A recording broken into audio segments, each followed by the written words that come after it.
Hey everyone, you're here with your favorite girl, Corinne Lafont from Lafont and Associates, a PR and communications consultancy company. And we're here to do another PR, public relations FAQ. So public relations frequently asked question. And let me make sure my volume is at the correct level so that, oh, good, it's maxed so that you're hearing me. So we're here for another PR FAQ where I answer, sorry, that happened to me just like that, where I answer your questions, your concerns, something that you may have gone through and you want to get answers for, whether you're working in PR or you need PR help for your company. You're free to ask your question here. There is a link in the description box below, a Visio link that you can send in your questions to me and I can answer them publicly or privately. Of course, my website is also in the link below, so you can feel free to follow me. Every other way to reach me, my numbers, my email, my contact us, where you can ask for a quote, request a quote. You can do that in the contact us section. As soon as you go to the website, it opens up, there's a box there that says contact me, and you are free to reach me. Of course, you can always leave a message below in the comment section under this video. If you're watching on Facebook, YouTube, or Periscope, you are free to leave a comment there or a rebuttal. If what I'm about to respond to, you are in disagreement, I'm always open to discussion and engagement with person. So I look forward to you liking, sharing, rebutting, giving your opinions on anything that I say. I'm always looking to improve. I'm not perfect, but I'm working on it. I think we all should be. And so I look forward to you sharing, liking, commenting, and engaging with me. Let us all help to build each other and to learn. That's why we're here. At least that's why I am here. I don't know about you, but that's why I'm here. Always open to learning. So today's question is coming from Celestine, and you will see me shifting my head a bit because I'm on my phone looking at the question as well. And the question today is centered around PR and social media. And there is a deep relationship between those two, PR and social media. And the question is coming from Celestine. So I want to thank Celestine for sending in this question. And if you look in the description box as well, you will see that I broke out the question even more.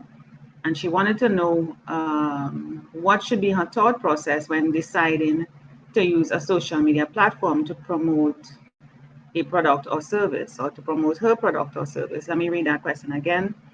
What should be her thought process when deciding to use a social media platform to promote my product or service? And my can be you, her, anyone else. Yes, you may have the same question. Now, social media has been around for some time. It might seem like it has been around forever, but it's actually a recent phenomenon that kind of sped up in its evolving, in its evolvement, if that's such a word. And it's still evolving. It is something that you can't really get a grip on. At least for me, that's how I look at it. Now, this is my opinion. You can't really get a grip on because from the time you get a handle on it, it's updating so constantly. And it's because I think of the dynamics of people, what people are needing, and the creators of these platforms, Facebook, Instagram, YouTube, Periscope, all of those, Twitter, all of those, LinkedIn, they're always looking to see how best they can meet the needs or push people out of their comfort zone to do things, just to test them. And so every day or every couple of months or years, I wouldn't even say years, because every couple of months they're supposed to be always evolving to stay current. And not only to stay current, but to be ahead of the curve. So social media is constantly dynamic, and you have to really keep up with with them, whichever one you choose. Now, the connection between PR and social media is a love-hate relationship at times, because It helps you to be in the know. It helps you to reach your target audience. And I'm going to come back to that point about target audience. But it helps you to reach your target audience or people out there, a massive amount of people at the same time. But it can also crush you, as you would have probably figured out by now. The thing that can help you can also be the thing that crushes you, because the information is coming out fast and furious, and the people who are responding are also fast and furious. So they can make or break you. It's not about you, it's about the people who are following you. So if you're not good with them, they can actually crush you seriously. So while you may think that is a platform to help you promote your product and service, yes, it can do that, but it's like you're on, what you call that now, walking on a wire. You have to make sure you have that balance and act really good, and make sure that you're in good standard, good image, good keepings, with the persons that you're in contact with, or else they can crush you. And it just takes one person to say something, and then everything is a ripple, a domino effect after that. Now, to come specifically to the question about the thought process when deciding to use a social media platform to promote your product or service, what immediately comes to me is it all depends on your product or service. Depending on your product or service, you have to also ask, is my audience on social media? Or you could put it another way, where is my target audience hanging about? Where are they? Okay? It's not like you may open up a brick and mortar store and you hang up your shingles and you expect people passers by to come in and take a look. You may have somebody on the outside promoting, standing up talking, come in, take a look, what we have. You may have some standing boards or something like that, or some promotion going about, people handing out, which is a traditional way, people handing out flyers and things like that. But social media, you can do the same thing by pushing out that type of promotion out there, but is your audience there? You may have a product or service that really doesn't cater to the kind of people that will be on social media. So the first question I would suggest to Celestine is to ask yourself, is my audience on social media? Let's say the answer is yes. Okay, which social media platform are they on? Is it on Facebook? You may choose 3. Please try not to go beyond 3 platforms to promote your product. Just doing one is like managing one platform is a lot.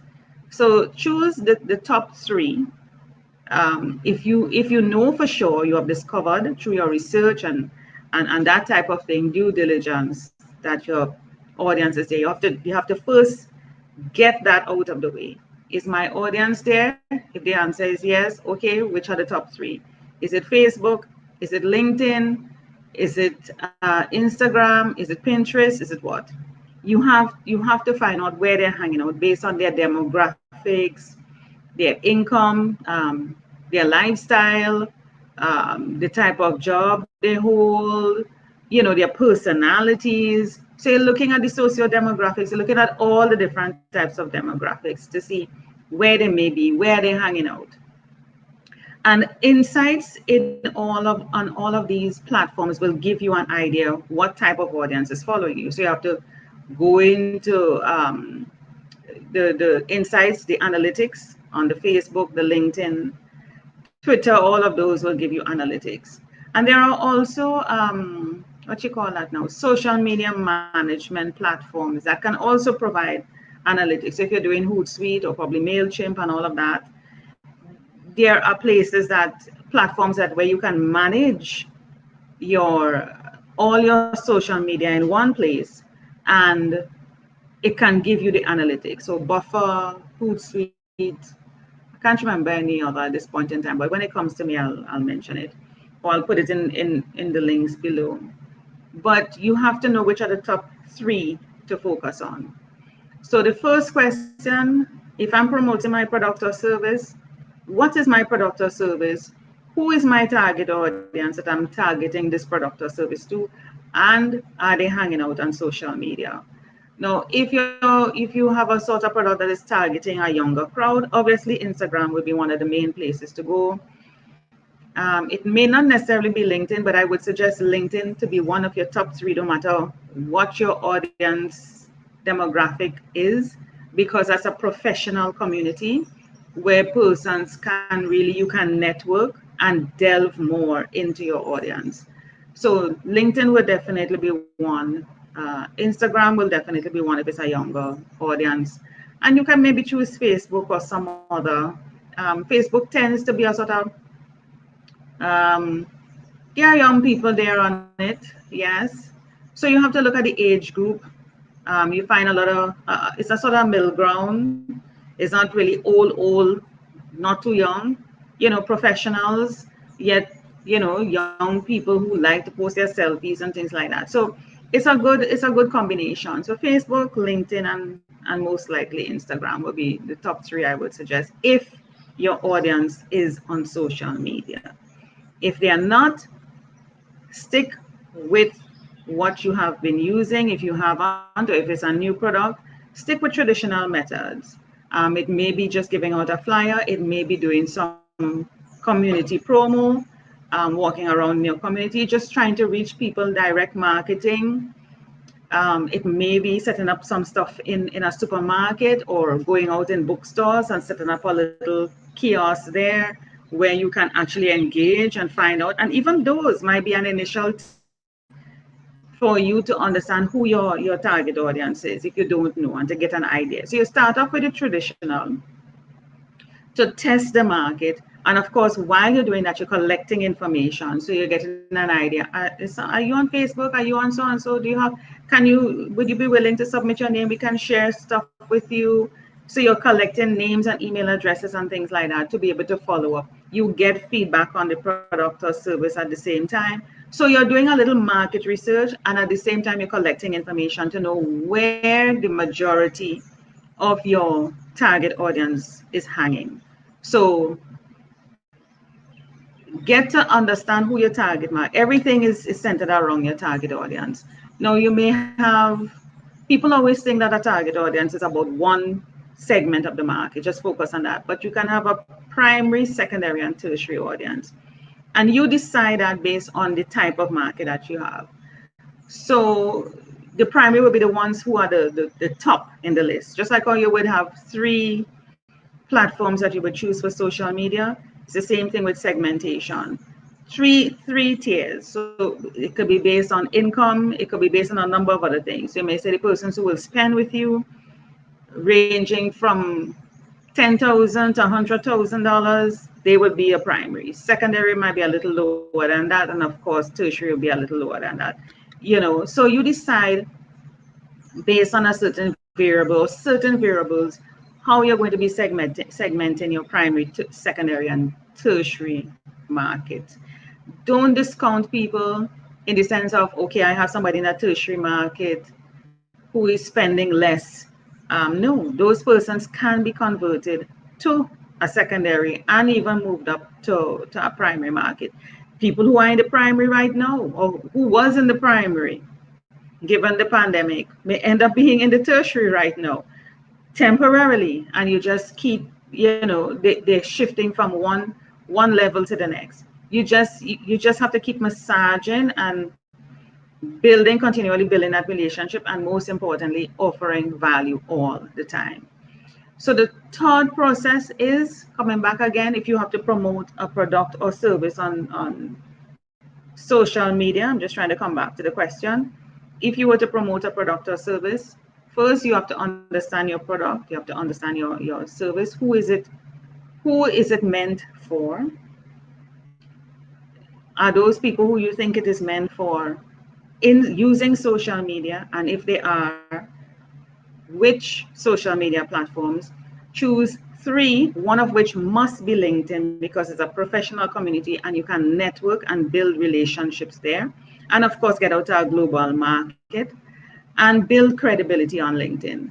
So LinkedIn must be one. And I would suggest Facebook and Instagram, of course, if you want to cover a young market. The other thing too is stick with some traditional methods. Don't just think everything is online. Yes, we're in an online situation right now primarily, but still do some traditional methods. Go out in your communities, go out to stores, set up little kiosks, interact with people, let them get to know you, know your name, etc. Give out flyers. I know it will cost, it mightn't get a lot of return from it, but use it in such a way that you can collect information from people at the same time. Get information about collecting their names, emails to forward them information that may be useful for them. Find out from them what is their feedback on the product or service, what would they be looking for, what are their thoughts, so that if you need to go back to R&D, which is research and development, to carry that information to let them know, listen, could we tweak it this way? Does it make sense? What's the cost benefit of that? So, you're collecting information to help guide you. So that would be my thought process in going forward if I have a product or service to promote out there. And of course, like I'm saying, segment your market. Don't discount anybody.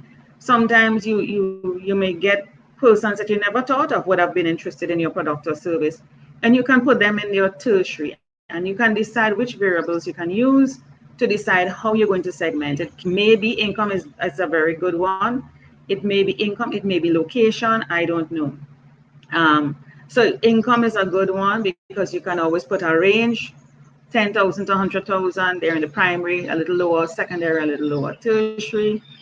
And you may also have persons who are coming into that funnel that you can move up into the primary. There are persons who may be in primary that may move down. So it's a constant going up and down, which has to be constantly monitored.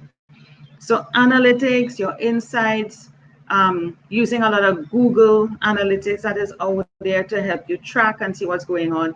If you're using social media management platforms, Buffer, Hootsuite, and like I said, I can't remember the others right now because there are a number of them. You can just Google social media management platforms. You will get a number of them showing up for you. That helps you to manage everything in one place. You will also get insights and analytics to guide you as to how to promote your product or service, because you'll be getting information in terms of the age, the gender, the location, how long they probably even spent reading whatever it is online, etc., etc. There are also heat maps and things like that some websites provide. Heat maps are really like if you write a blog on your website, where and what did the visitors spend more time on. It will give you an idea of, this is a particular interest to persons who come to the website, how long they spent on it, what they were spending their time on, etc. So there are a number of different things. It does take time, and remember, try not to take on more than 3 social media platforms if you're promoting. It is, as I said before, it is evolving, it is constantly changing, and you really have to keep up. And it is best for a PR department, now that I'm talking about it, to have people who are specifically trained in social media to be part of a PR department. Specifically, that's all they do. Because if you're expecting a PR person to also be dealing with social media and a lot of other things, crisis management, content development, it's too much, and everything gets watered down, and of course things get moved through the cracks. Have specific people who are centered and focused, who are like tracking these things 24/7. If you're in PR, public relations and communications, is like being a doctor on call, people. If you did not know this is what it is. You are constantly on call. You can be awakened at any time to deal with an emergency, especially if you're dealing with time zones and there are things happening in another country and you are in your bed while things are happening there. You need to wake up. You need to wake up. Okay? And it could be a social media disaster that you need to scrape up and deal with. Okay? So it's being in PR and communications is like being a doctor on call, and the entire department is like on call. So you need to have people who are trolling the social media platforms 24/7. They get alerts if anything. They get alerts and they're able to respond. Contact you, who's a PR media manager or PR director, whatever it is, that or lead. You are contacted in order to pull a team together or pull the team together to be able to respond in terms of a crisis. So people tend to want to put everybody in that one person. Social media, this, content, that, website, this, HTML, IT in. No. You have to have specific people for specific reasons who can bring all their creative juices. So you're pulling on the creative team, the social media team, the IT team, persons who will be in writing, let's say, content development. You have a specific group of people, and that makes up your PR department. It cannot be one person or two persons carrying out all those functions. It's going to create cracks. It's going to create missing out on things that you shouldn't be missing out. Please don't do that. If that's how you're running your department, let me tell you, I know you're suffering. I know what is going on. I don't even have to be there. I know. I have been going to certain websites and I could see just from looking at the website, nobody's paying attention to it. Nobody. And that is all part of social media as well, a website. Okay? It is where people go online, the first place that they go nowadays. It's the first place they go, and then of course social media complements that. I have been noticing people are not updating. The website is archaic. Nobody is paying attention to it. It is unprofessional and you need help. If you need to reach out to me, of course, I'm going to put my name in here and I'm going to do a plug for my business. That's why I'm here. I'm giving this information to help you because of what I see, what I've experienced. And I'm telling you, you need help. You need help. If you need to reach out to me, feel free to do so. The links are below. If you have a question that you want me to answer for you, feel free to put in that question in the Visio link. Reach out to me. I am here. I hope this has served you. Celestine, again, thank you so much for the question. And I look forward to talking to you all again soon. Take care. Have a great day.